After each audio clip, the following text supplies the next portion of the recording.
מה, אתה מסתלבט, אחי? שים לו שיר, מה, שלא מרדם, אחי.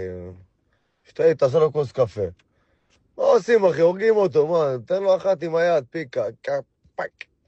מה, אתה דפוק? תעזוב את האוטו. תעזוב את האוטו, אני אומר לך.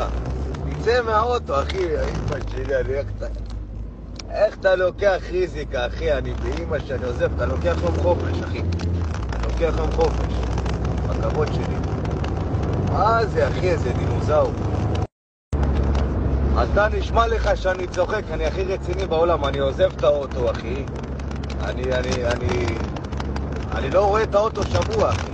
כי אמא שלי, אני אומר לך, אורגינל. דוד, תעזוב את האוטו, דוד, תעצור בצד, תעזוב את האוטו, תשכב על הרצפה עד שיבוא, איך קוראים לזה, משטרה, ייקחו אותו, תעמוד בצד. אם אין דבר כזה, נכנסתי לאוטו, אני מזיין את אמא שלו, לצאת חי, בטוח שהוא לא יצא, קח בחשבון, נכנס לאוטו, אני סוגר, אני אומר לו, או אני או אתה עכשיו. או אני או אתה, יא בן זונה, אני מזיין אותך, יא מניאק. אם אחד כזה שרמוטה יעצור לי את היומית שלי, אני מחרבן עליו ואני מזיין את האמא שלו ואני חותך לו כנף, הזונה בן זונה.